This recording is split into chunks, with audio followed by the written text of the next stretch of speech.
안녕하세요. 동영박사입니다. 허리 아프신 분들이 상당히 많잖아요. 저 또한 20년 가까이 허리 통증에 시달렸어요. 그래서 1년이면 한 6, 7번은 병원 신세를 져야 되고, 물리치료 받고, 약도 먹고, 또 그 재발하지 않기 위해서 스트레칭과 보강 운동도 어떻게 해야 되나 맨날 신경 쓰고 그렇게 살았던 것 같아요. 근데 지금은 전혀 허리가 아프지 않거든요. 그래서 오늘은 이제 우리가 이제 허리 아픈 이유를 알아야 그 근본적인 치료와 어떻게 하면 재발이 되지 않는가 그런 것을 생각할 수 있잖아요. 그래서 허리가 아픈 원인과, 그러니까 허리가 아프게 되는 원인과 또 그것을 해결할 수 있는 완벽한 운동요법에 대해서 설명을 드리겠습니다. 우선 이제 허리가 아프게 된 원인을 알려면은 우리 인체 구조를 알아야 돼요. 우리 인체는 뼈대라는 골조 위에 근과 인대가 그것을 받침하고 있으면서 그래서 이제 움직이고 살아갈 수 있는 거잖아요. 근데 이제 그 뼈라는 구조는 사실은 뼈는 다 각기 다 분리가 돼 있어요. 근데 그것을 연결하는 것은 뭐 연골이 있을 거고 인대와 근이 그것을 붙잡고 있는 구조잖아요.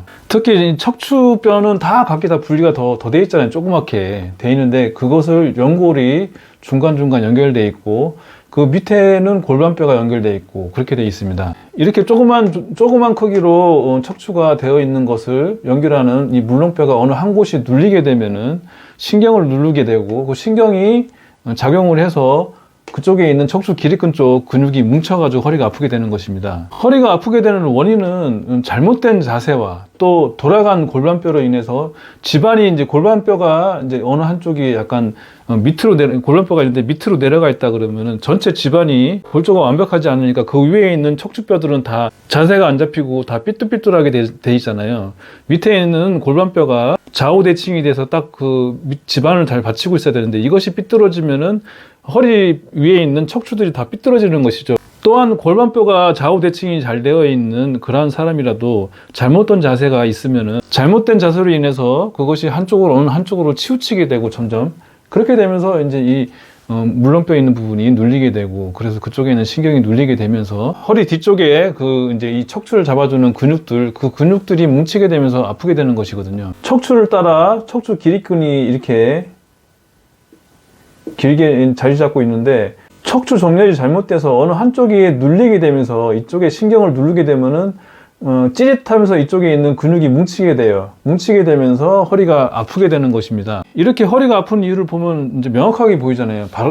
자세가 바르거나 이 골반뼈가 좌우 대칭이 완벽하게 돼 있고 또 척추가 정렬이 잘 되어 있으면은 허리가 안 아프겠죠. 그런데 이렇게 이쁘게 척추 정렬이 잘 되어 있고 골반뼈가 좌우 대칭이 잘 되게끔 그렇게 만들어지신 분은 많지가 않아요. 대부분 다 이제 자세가 어느 한쪽으로 조금씩은 치우쳐 있거든요. 그래서 여기서 중요한 것은 후면사슬, 이 뒤쪽에 있는 척추 기립근 있잖아요. 척추 기립근이 강하면은 그리고 몸통 주위에 있는 코어근이 강하면은 척추 정렬이 잘 안 돼 있고 자세가 약간 삐뚤어져 있는 약간 그런 상황이라도 근이 강하니까 근의 힘으로 척추를 떠받치고 그것을 이제 견고하게 지지하기 때문에 이쪽 근육이 강하면 허리가 안 아프거든요. 결론은 척추가 정렬이 잘 되게끔 반듯해야 되고 골반뼈가 좌우 대칭이 잘 되게끔 그렇게 만드는 것과 또 뒤에 있는 후면사슬, 척추 기립근, 코어근 이 부분의 근이 강하면은 허리 통증 없이 평생을 사실 수 있게 되는 것입니다. 자, 그렇다면 척추 기립근과 이제 후면사슬에 있는 근육, 코어근을 발달시키는 운동이 무엇이 있냐를 알게 되면 그 운동을 하면 허리 통증 없이 그렇게 지낼 수 있게 되는 것이잖아요. 이런 허리를 튼튼하게 하는 운동으로는 저는 후면사슬 운동 있잖아요. 등 뒤쪽으로 척추 따라 양쪽으로 분포되어 있는 그 근육을 강화시키는 운동을 저는 권해드립니다. 그래서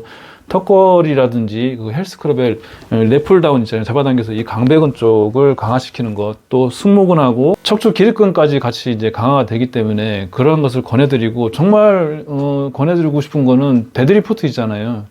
데드리프트는 잘못된 자세로 운동을 하면 허리가 아프다고 알고 있지만 사실은 허리를 굉장히 강하게 하는 그러한 운동이에요. 이 뒤쪽으로 흐르는 모든 근육, 등 근육들을 다 발달시키고 허리에 관계된 척추 기립근도 발달시키면서 둔근까지 또 다리 근력까지 같이 강화시키기 때문에 제대로 자세를 잡고 하면은 허리 통증은 거의 평생 없게 그렇게 할 수 있을 정도로 허리 강화 운동이 되는 운동입니다. 데드리프트 같은 운동이 배우기도 힘들고 또 굉장히 좀 노력을 많이 해야 되고 그런 운동인데 사실은 세수공을 하면은 이제 허리 통증은 이제 영영 안녕. 그러니까 우리 세수공을 하면은 한 2달 정도만 시작하고 2달 정도만 돼도 허리 통증, 허리 디스크 있으신 분, 저 또한 그렇게 해서 허리 통증이 전혀 없게끔 바뀌었거든요. 세수공을 하면은 허리 디스크가 치료가 되고 허리 통증에서 이제 그 빠이빠이 할 수 있는 그런 원인은, 세수공은 몸의 정중앙에 있는 성기에 무게를 달고 정중앙에 추를 달고 운동을 하는 운동이에요. 그렇기 때문에 자세가 좌우 대칭이 완벽하기 때문에 골반 틀어짐을 잡는 역할을 합니다. 또한 무게가 올라갈수록 이 척추가 사실은 견인, 이것이 어느 한쪽에 눌렸을 때 신경을 누른다고 했잖아요. 근데 이것을 펴주는 역할, 세수공은 운동을 하면서 자연스럽게 견인 치료가 되는, 척추의 정렬을 바르게 하는 그러한 운동입니다. 또한 근을 발달시키는데 이 골반뼈를 잡아주는 역할을 하고 있는 골반 기저근, 항문 주위에 있는 코 밑바닥에 있는 그 근육 있잖아요. 그 근육이 이제 굉장히 강하고 텐션이 있게 변하면서 골반뼈가 바로 잡히게 되는 그러한 영향을 하고, 성기에 무게를 달고 있기 때문에 자연스럽게 코에 힘이 가면서 특히 또 뒤에 척추 기립근에 그 기립근을 강화시키는 역할을 하기 때문에, 우리 수련을 하면 한 2달, 3달 정도만 해도 만성 허리가 아프신 분들도 대부분 다 괜찮아지는 이유가, 원인이 거기에 있는 것입니다. 제가 20년 가까이 허리 때문에 별의별 스트레칭도 해보고 운동도 해보고 그래서 잘 낫지 않던 치료가 세수공을 하고 한 2달 정도만 하니까 허리가 괜찮아지더라고요. 그 다음부터 병원 신세를 허리 때문에 진 적이 한 번도 없었어요. 그래서 꼭 성적인 부분을 강화시키기 위해서 이 세수공을 하라고 권해드리기보다는, 허리 통증이 있으시는 디스크 환자들 있잖아요. 그러하신 분들에게 강력하게 세수공을 권해드립니다. 이거보다 더 좋은 허리를 치료하는 운동은 없다고 생각합니다. 세수공을 허리 치료를 하고 있는데 성적으로도 우월해진다? 그런 생각으로 허리 아프신 분들은 이 운동을 시작해 보시면서 덤으로 성적으로 우월해지는 그런 보너스도 찾길 바랍니다. 감사합니다.